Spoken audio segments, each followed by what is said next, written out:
All right, we are live, everybody. Let's see how everything is working. Looks like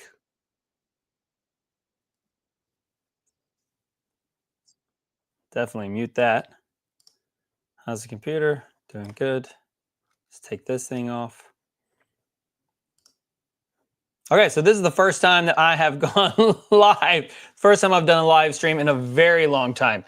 My wife Kelly and I used to do live streams a whole lot, and just life hit, and we stopped doing that. But now, I'm hopeful to be able to do this more often. So, excuse all the ad stuff up there because we're not gonna pay. I'm not gonna pay for it right now until I get going again.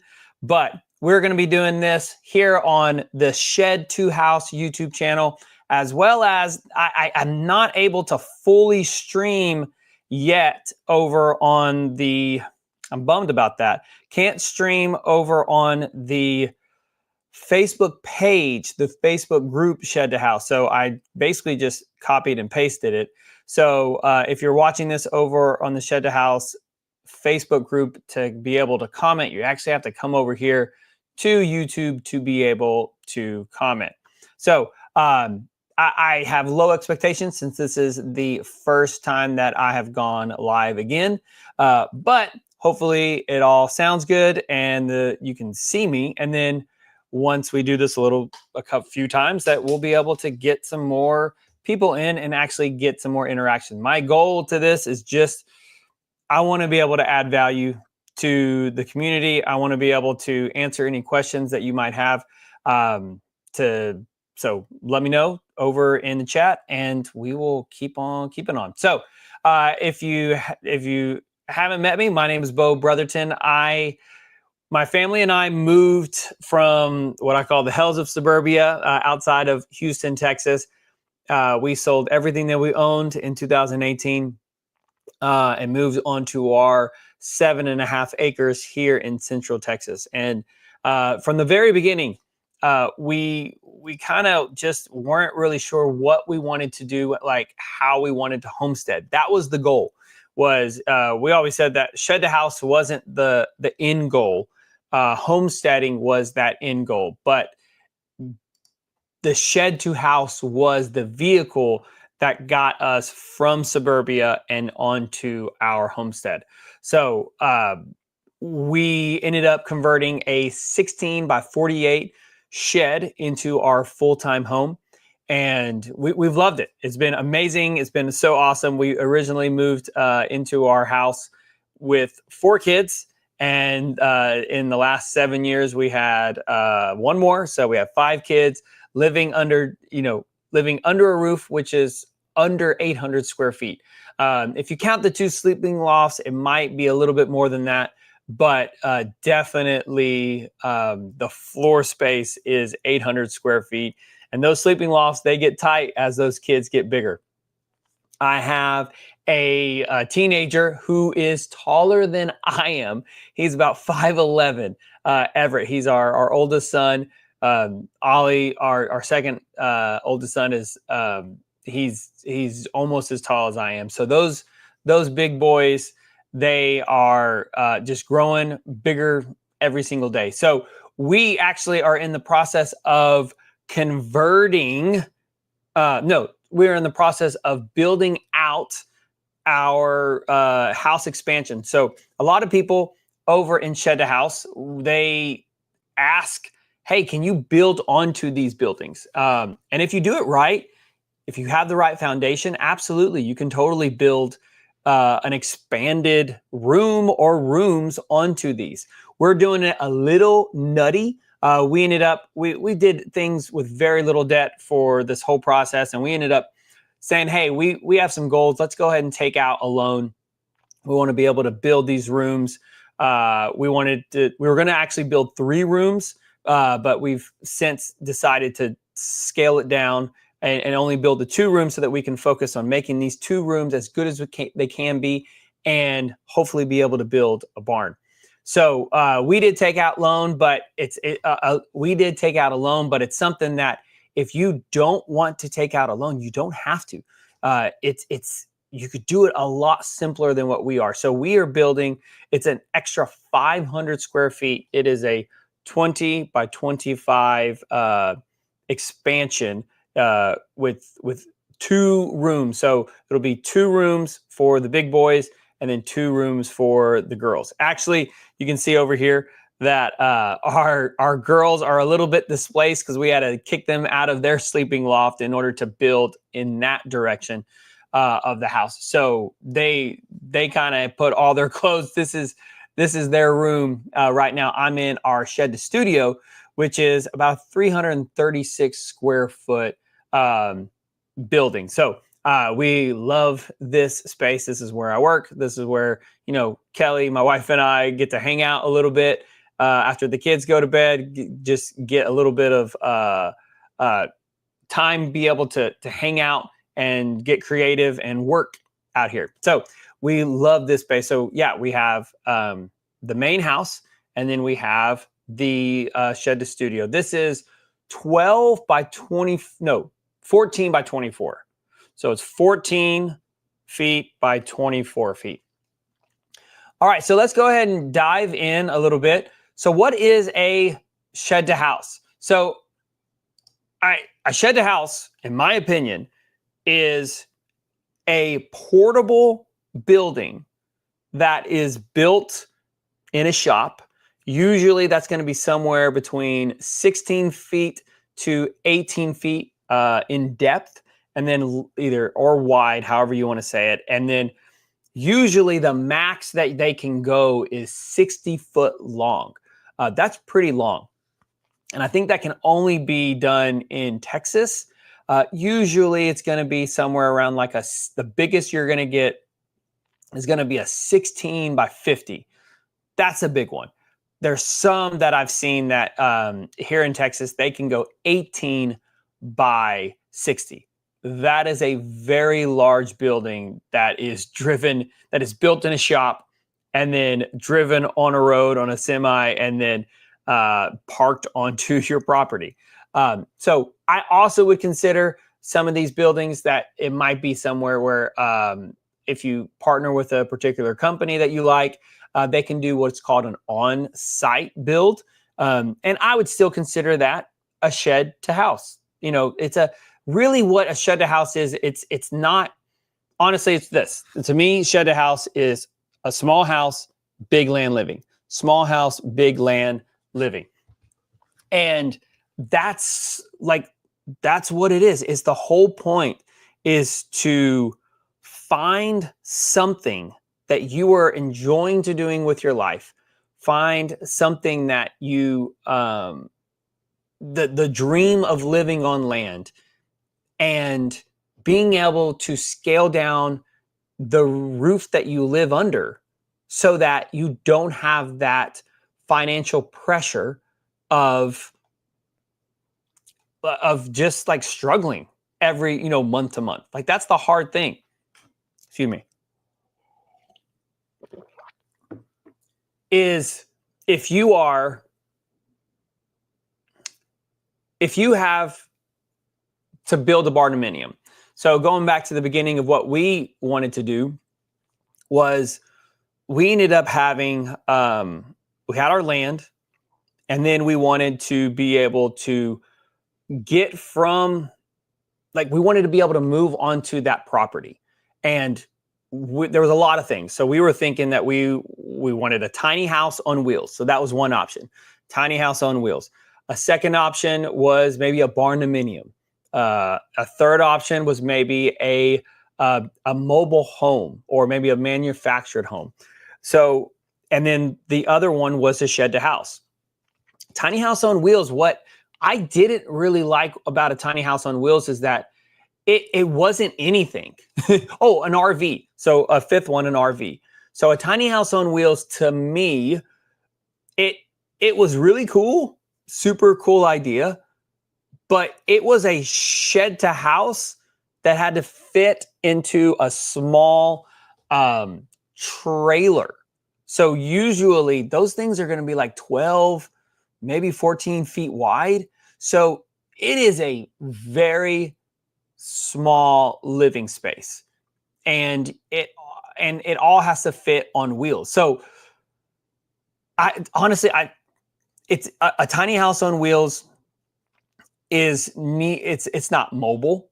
So really those things, the max that someone would ever move a tiny house on wheels, unless it's like a micro tiny house, is maybe, a couple of times a year. But usually those houses are, they're built, they're moved once, and they're parked on a location, and they don't really move ever again, because the wear and tear of moving those, it's just going to be too difficult. Uh, the other option with that would be an RV. Like if you really wanted to be mobile, then I would recommend you just having an RV. That would be way better. In fact, you could buy an RV for used for very cheap. It's actually a really good deal to be able to buy a used RV and live in it. And then most of the time you can sell that RV and almost get your money back out of it. So tiny house on wheels, but an RV, you're also still pretty small. But yet with an RV, the good thing that you would have is you would have the ability to get the slides. So you could expand that, and then you could expand it, and it would be pretty good. You still really want to protect those buildings. I mean, those RVs, because the sun is going to beat down on them. They leak a lot. It's kind of like a boat. That they have a lot of maintenance. So the other one would be a barndominium.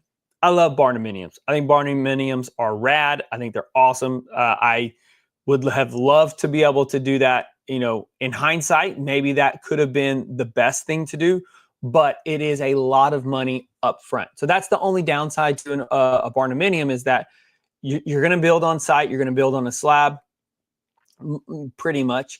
But you are going to need to get a loan to be able to build that. I mean, you're a barndominium now. You're really not saving any money. So you're basically just building a stick-built home, except you're building it out of metal. Sometimes, I mean, after COVID, a barndominium could be even more expensive than a traditional built house. So definitely, if you're checking us out, definitely let me know any questions. What would you like to learn with converting a shed to house, or homestead living, or anything that's small house, big land living? So let me know in the chat. I'd love to be able to talk with you. So a mobile home is another option to be able to, have that small house, big land life maybe. And it's a great option, because it's probably going to be a lot cheaper in the short term with a mobile home, because they come for fully furnished. It's everything, like, not fully furnished, but all the appliances, all the kitchen, all the cabinets, all the bathroom, like everything for a mobile home is done. And that's an impressive thing to be able to say, hey, I'm going to write one check for, I don't know, 30, 40, maybe 50,000, maybe $60,000. All the plumbing's done, everything. And then they bring it to your house, they level it, you're done. That's fantastic. You don't need to do anything. Now, the only difference with the mobile home that I don't love is that it will wear and tear pretty quickly. And you're going to get all of the mobile home finishes. So we ended up doing, we put a lot of money into our shed to house, and we ended up installing a IKEA kitchen. We designed it ourselves to where we're able to have the layout that we want. Now, we don't have the size of a mobile home. A mobile home, you can get it pretty big. It can be like, 1,200 square feet, maybe even more. You can get multiple, like 3 bedrooms. You can get a big, double wide, and it'll be nice. So I have no, issue about a mobile home. It wasn't something that we wanted. we called it our adventure house. And with a shed to house, that was something that we were able to do. And we absolutely just love this option. So with the shed to house, my wife said she wanted to do this adventure. She wanted to live on the land, but she didn't want to take out a 30-year loan. So that's how we got into this. Is I had to figure out a way to be able to get my family, and I only had 3 kids at the time. My wife, my 3 kids, we needed a safe place to live, a roof over our heads, and not have to take out a 30-year loan to build some kind of big building. So I was once driving and I saw these portable buildings. They were kind of they were, stick built wooden, except they had usually have a metal roof. And this one place would finish these, they called them cabins. They would finish them out, and I was able to pull off. I remember we were driving and I was like, hey, I've always wanted to see this. We were driving to Austin to see my wife's family. And I was like, hey, I want to see what are these things over here? Are these tiny houses? What are these things? And it was kind of like Disneyland for us dreaming of how to live on our property. And we walked in and we were able to, it wasn't the style that we would like. It was designed by this old man who owned the lot. It was a Dirksen lot. And he had been doing this for, a very long time, and he had his own style. He really focused on, boomers that were retiring and being able to do this. And for us, this was almost 10 years ago. So this was probably, 9 years ago whenever I first started talking to this man. I don't know if he's alive anymore. But anyway, we were able to take a tour of this place, and we were able to see what it was going on. And I think the biggest one that they had was a 16 by 42 at that time, or maybe a 16 by 40. And it was a 1-bedroom, but they had stairs, and then it goes up to a little loft for the kids. And our kids were small enough that they were able to go up those stairs, and they were able to stand up. I even have it on our main YouTube channel, Better Together Homestead. I'll see if I can put that in the chat. Let me see. But anyway, it was just a really fun. Oh, I think I'll mess something up if I do that.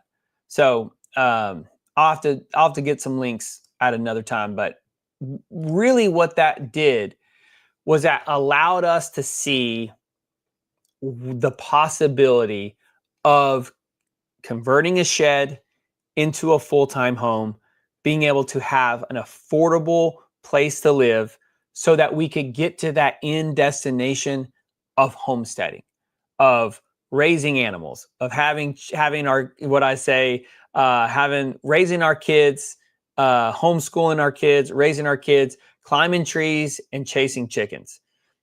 That's what we've been able to do for the last 7.5 years. And it's been so amazing to be able to live this life. So definitely, please let me know in the chat any questions that you have. I was planning on doing this for about 30 minutes. We've been doing it for about, 20 minutes now on this live stream. Hopefully we'll get enough people interacting, and I'll be able to make these live streams a little bit longer. But, I need your questions over there. So that's what a shed to house is. That's why we chose to be able to convert one. How do you pick a good shed? Honestly, that's a tough one because, we've had a lot of people, hey, Barbarian's wife, that is awesome. Thanks for getting in the chat. You said, I'm moving back to Ohio. Let me see. Can I put this up? You said you're moving back to Ohio. I don't think they allow tiny houses. I think only in Columbus. Oh, that's a bummer. Yeah, I don't know what to do. That's the, man. So I always hate being political because it's not Doesn't help anybody. The only thing is that there are some states that allow you to live in almost anything that you want. And that's actually a good thing to be able to talk with, because that old man that I toured that lot with, I was brainstorming. He wanted to make sure that I was legit and that he saw this young guy with some young kids, a young family, and he really didn't, he didn't think that I was actually going to do it. He didn't think that I was actually going to do this. And I surprised him years later. But the first thing he said was, do you have the land? Do you have land that has zero building restrictions, like building permits or anything like that, building codes? And that's the thing, Barbarian's Wife, is there are some states that just want to tell you how to live. And then there's some states that let you live. And I don't know how long Texas will last like this. You know, but it is a very good state currently for a shed to house. Another state that is really good for a shed to house is Mississippi. I mean, really, like all of the surrounding states around Texas and Mississippi are really good. Usually it's in the South.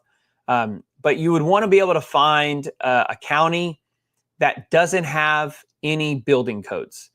So that's the number one thing that you would want, is a county that doesn't have any building codes, and a county that doesn't have any, minimum square footage requirements is what they would say. Let me see. Yep, I looked into a lot of counties and it was the building codes. Absolutely. It's tough. It really is tough. So letting you know a little bit about how we ended up doing that was, we first found the county that we liked. No, I'm sorry. We did it a little bit weirder. So we found our land. We bought our land in 2015. And we were already dreaming about this homesteading journey. And we ended up, I was always on a site called Lands of Texas. There's also a site, I guess it's a sister site, like Lands of America. So maybe there's a site, Lands of Ohio.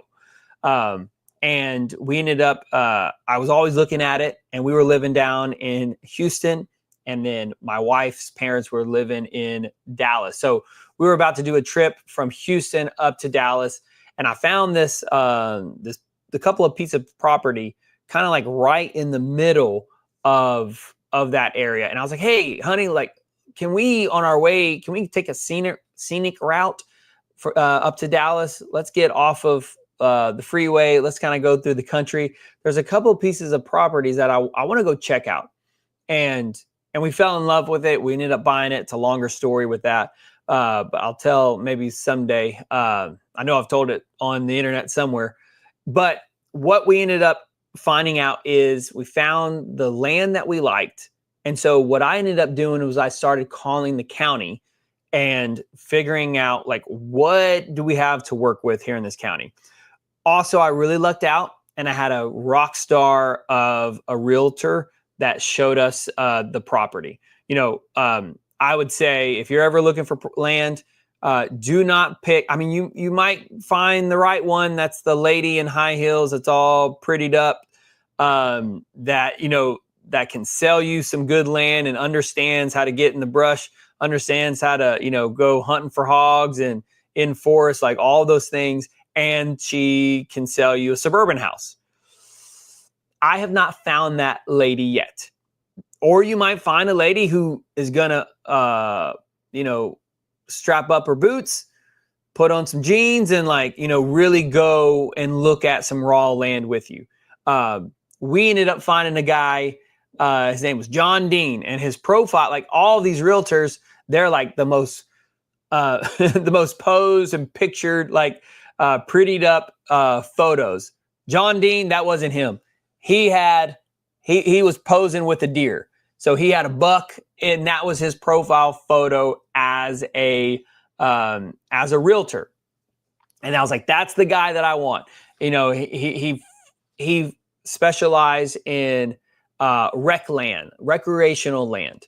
And I was like, yep, this is the guy that I know that I want as my realtor. So when we went to go look at property, he threw my son Ollie on his back because he was a little guy back then. He was, honestly, John Dean at that time was, he was in his early 20s. He was like maybe 24. He was pretty young and just started off. So he was hungry and he was ready to go. And he threw my son on his back. And we went through some dense forest. And he grew up in this area. He knew exactly how to show people property and what the pros and cons were.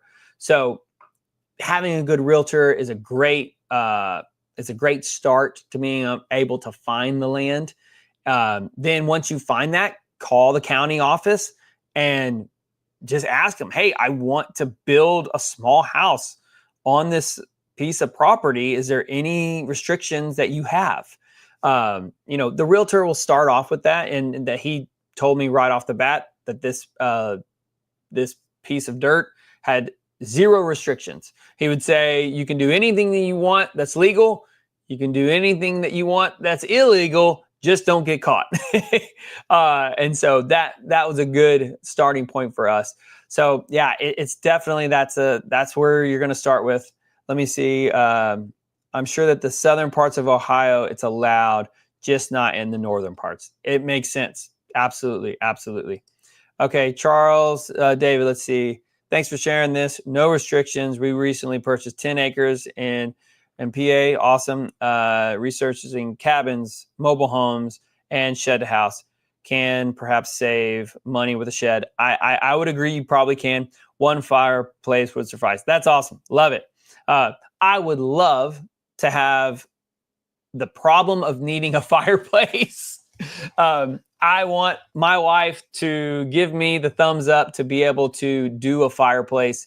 And it's really tough trying to give up that real estate in Texas.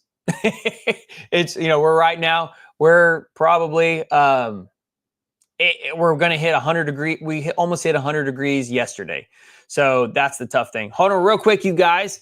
My wife needs to get in and grab something. All right, I'm coming back.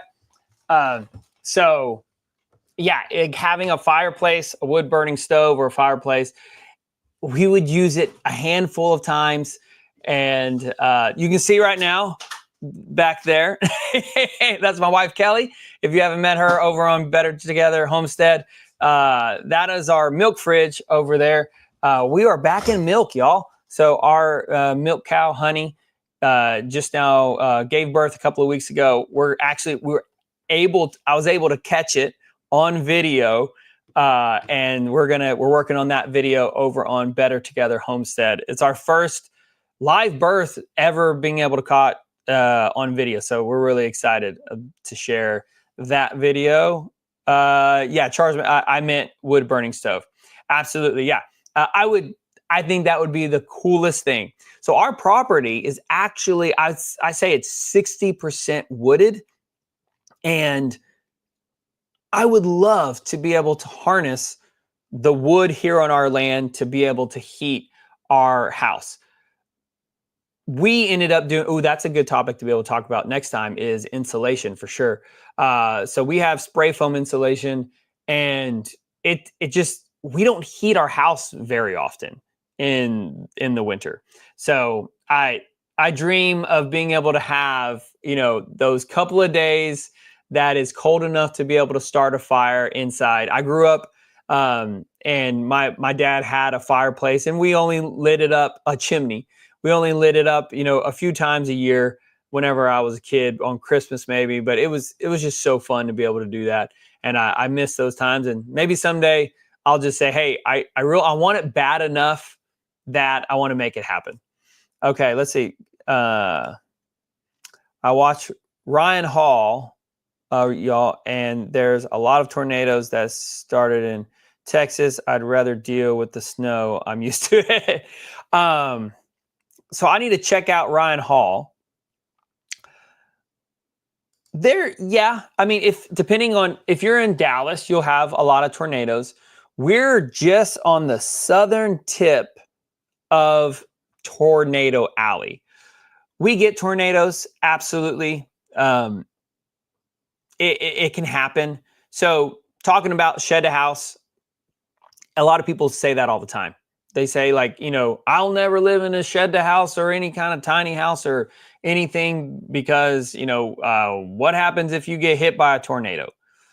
What I've always said regarding a tornado is if a tornado touches down on your house, it doesn't matter what you're living in, you're having a bad day.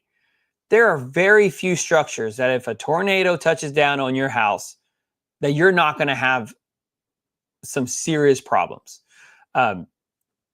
Unless like I've seen some, and there is some in South Dallas. There's this place I don't know if it's geodesic domes or what those are called, but basically they take a big balloon and they blow it up, and then they go inside of it and they spray it with concrete. And so you basically having a concrete dome for your house, and then you frame in inside of that. That would be super fun. It would be cool to have something like that. I once met a guy, and he that's the house that he was building, and that is definitely tornado proof. We just didn't. I would have done it. My wife, that's not her style to live in a concrete dome. Let me see. You said check him out. He lives right now with tornado, but not in Texas. Okay, yeah. So now hurricanes is a different topic. If you live, I don't know if I would suggest having a shed to house, on the coast.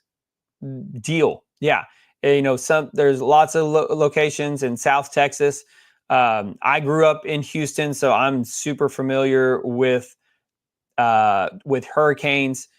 I don't know if I would live in a shed house where I knew that I was going to get hurricanes almost every single year, or really big ones every 3 to 5 years. That would be scary. We're in Central Texas, so we're far enough away from hurricanes, but then we're south enough where we don't get a ton of tornadoes. Now, one thing we are dealing with is, fire risk. So that's something that we're dealing with now, but it's just land management, I think, is going to be the best thing for that. All right, y'all. So we did this for 30 minutes. I need to go head inside and continue to work on finishing this entryway for this new expansion so that we can get drywall installed. So I really appreciate y'all hanging with me. Definitely let me know any kind of questions that you might have for the next live stream that we do. My goal for this is I want to come and add value. I want to answer questions. I want to be able to help this channel out, help this community. So anybody that wants to live an alternative way of life, that's why I'm here. So definitely continue to let me know any kind of questions that you might have. Thank you for all of y'all for joining. Barbarian's wife and Charles, I appreciate y'all jumping in and being in the chat. It helps me out, gives me something to talk about. Okay, we'll see y'all on the next one. Bye, y'all.